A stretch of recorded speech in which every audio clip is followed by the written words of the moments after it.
Aloha and welcome. In this video, we're going to be going over exceptions with files. So let me go ahead and share Zybooks again. So in Zybooks, we're looking at 11.3 here, exceptions with files. We've talked about in the past just tangentially that we're going to be talking about the exception that is specific to file not being found. Let's say you put in the wrong file name or something like that. So we have the file not found exception, and it's thrown by the file input stream constructor. And we're going to look at this example real quick to understand how this works. So if we do a little zoom in here on it, we can see that we're setting up a scanner just to get from standard input. We're setting up a scanner called file scanner. We're making a string called file name, file input stream, file in stream is what we're giving it. Then double data average, we're setting up. We're not actually using this, and notice it's not initialized either, which is probably an error. But then we have system out print, enter a file name. So we're going to put in the file name here. It's listing us for that. Then we're going to take that and we're going to stick it into file name. And then we're going to try to actually open up that. So we're going to go ahead and start another file input stream. We're using the name of the file that we just pulled in as the argument. So it tries to set that up, and then it takes that and it creates a scanner using that, and that gives us file scanner here. So it does some stuff with it, and then it prints out an average. And then if the file isn't found, if we give it something it doesn't understand, it's going to come over here and say cannot find, and then for helpfulness sake, it repeats the name of the file for us. So you can run this, and you'll see that it's going through it piece by piece here, looking at the what's being set up. You can go one by one. It explains what it's doing. And then in the last phase, there's the test. They're going to go ahead and ask for the file name on the screen. You put in dat.text. It comes down here and says file not found. Obviously they meant to put in data.text, data.text. So then it comes up, it takes this system out and says cannot find dat.text. And then they compare it and say, oh, well, my file is supposed to be data.text. That's why. So it just helps to be really descriptive in these error messages. So opening invalid files over here, look at this. These really will just kind of give you background information on using some of the commands up here, or some of the constructors and stuff. So when you're looking at this, which statement correctly opens file1.text for reading? Well, when we look in this, we can tell that this is a typo, so that's incorrect. We look at this one, this looks correct. This one over here, we know that it's supposed to be in the same directory as the program, so we won't be going down a directory level. So this one's incorrect for the same reason. So the correct one would be the middle one here, yay. So then which of the following would not throw a file not found exception? So you would go through here and looking at it. So file not found, would opening a read-only file for writing give you, would it give you a file not found exception? Would specifying the wrong path not throw a file not found exception? So if you specify the wrong path, of course, you're gonna, not gonna, get the, well, actually, hold on. So which of the following would not throw a file not found exception? So the wrong path would throw a file not found. Opening a read-only file for writing would also give you, opening a read-only file for writing causes a file output stream to throw the file not found exception. So the other one is reading invalid data from a file, because if you have opened up the file, the data itself can be corrupt, it can be invalid, whatever, but that has nothing to do with finding the file or not. The file is already found at that point. So go ahead and look at the last one here. I'll let you do on your own. We need to talk about closing files. So in the example up above here, you'll notice that we didn't do any file closing in here. So no file closing was done. So in general, when you open resources, you want to close them. So that's something to keep in mind. So this has examples of closing. Yeah. So a good practice is to close all files to allow the operating system to clean up any resources used while reading or writing a file. So this example here shows you, how to close files. So when you're in the try here, you're opening up your resources. You're setting up everything. You're reading from your resources. Then you've got your exception catch over here. Then after everything's over, you're doing your closes. So you're closing your file scanner and you're closing your file writer as well. So this is a nice way to handle things. But let's say, well, actually, that's in the next one, but we'll get into what happens if an exception is thrown. What happens at that point? So we'll go ahead and take a look at that. Also, you've got participation activities here that you can go and look at as well. So I'll let you do that on your own. But there's one thing that's kind of nice. So we can close files with the try with resources statement. So with try with resources, we have similar things in Python as well that allow you to automatically close your resources on exiting. So we've got the feature try with resources that allows you to close them in the case that you've had any kind of an exception thrown.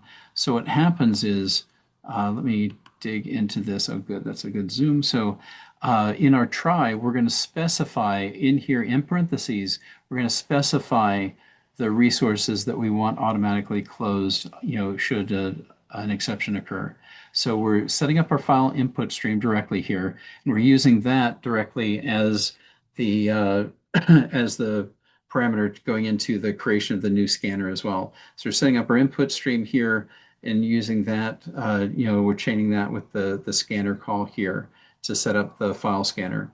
So when we do this on exit, even if we hit the file, the file not found exception, it will close it'll close resources for us. So this is nice. So we're going to go ahead and run this. So the first thing, it's running here. So the scanner object is constructed with a file input stream that should be closed even if the program ends due to an unhandled exception. So then we do the try. In a try with resources statement, a resource that should be closed after the try block exits is declared with parentheses after the try word, right over here, after the try word, and before the try's opening curly brace over here. So it's all going to be inside here. That's where you want all of your construction, for your input stream and your scanner to be.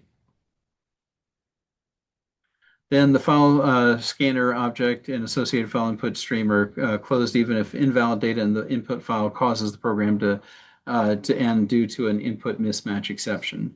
So you see that they put in 20 there. It pulls in the value of 20 from the program. It says input mismatch. So you go over here, it's got exception in thread main. So it gets all this. But the nice thing is it's going to close our files for us. So, yep. So then it closes. So this is just an example of why it's nice to have the try with resources. You specify your resources up here, and then it's going to automatically close them in the case of an exception. And moving on, yeah, you can go through the participation activities here on your own. It's not too difficult. The next thing is the finally block. So we've got a finally block that specifies what to do. This is nice to use for kind of cleanup after something fails. So a finally block always executes when a try block exits. A programmer can use a finally block to do additional processing even if an exception is thrown in the try statement. So they use it over here to write out the remains of what you're working on. So that's a nice way of doing things. I have an example in VS Code over here that I will pull up. Give me a second to switch over. So I'm going to share my VS Code now. So when we look at VS Code here, we're doing a file data average program like we did earlier. So you look at this, we're opening up a file. And after this is actually, we're not doing it with, we're not doing automatic close on this one, but this isn't the try with resources. This one is just going to be, yeah, should we do that? Now let's just, I'll just keep this to explaining the finally. So when we do this, we're doing our closes manually in here, but we're going to go in here and we're going to do a finally block. So finally is going to, oh, hold on. Let me use the example that they use. I think that may be better, actually. They have a nice example of how to use it to dump the data into. They're using it to. They're actually going to use the finally to write the values that have been calculated up until now into the file, the output file that we have. So this is a nice use of it. So in our program here, we set up our output. So we're sending our output to a different file. We go over here, we set up in the try. Okay, so this is using the try with resources. So it's setting up the input and it's also setting up an output here. So this is really nice. So we've got our try with resources set for the one we're opening, and the writing one you can notice here is not considered try with resources. That's going to be separate. So with the reader here, well, the first thing we're going to do is we're going to read from the file screen an integer essentially. And that integer is going to tell us how many values that we have in there. So the first thing in this text file that we're reading in, it's going to have the number of values that we can expect to read in. So then we set up a loop here that's going to loop from 0 to just under the number of values that we determined from the line 1. And then we're going to essentially loop over that number of values. Each time we're going to add whatever we pull in there to value sum. And then we're going to catch file not found exception. And if there's a file not found exception, we're going to print out file not found. And at that point, we're going to do a finally, which is going to say if file writer isn't null. In other words, if the file writer is open, it's going to print out the value that we have in value sum, and then it's going to close. So when we run this, we're getting a file not found because I don't have one called input. So I have one called data.txt. So if I do that, then it's going to read it. Hold on. And are we actually doing anything here? So let's take a look and see what the output file is. So if I open up the output file, we see that comes up with a value of 27. So my data file was the values of 13. Yeah, so the first line tells you how many values are in here, to then 13 and 14. So if I set this to 16, and then I'll have to change the first one to 3 because that's how many values we're going to be running over. So we'll hit the play on this and it runs, and my output should have changed. So output is now 43. So that's how this works. Now let's see if what happens if we put in something into our input. Let's see what happens if we change our data file to uh, something unexpected here. What happens then? Well, let's run it. Then we get this nice ugly error. So we get an ugly error here, and that's going to do nobody any good. So why don't we go in here and let's put in an exception for it. So our exception is going to be, let's see, the file not found. It's I think it's an input type. It's an input mismatch exception. So we're going to go bad data. So we're going to run this and let's go ahead and see what happens. But notice when we ran this earlier, we look at our output was 13. So when we look at our data, we had 13. So it took the 13 and wrote that out to output. So it's nice in that even though we hit that error, even though that we hit the input error on it, it did go out, and at the end of it, it wrote out the values there. So I'm putting in the bad data thing here so that we can actually let it know that we did hit bad data. We didn't know, we hit this here, we end quite unceremoniously. But now if we do it, we hit run, then we get this notice that says bad data. It doesn't, it doesn't just knock out on us. So it does finish.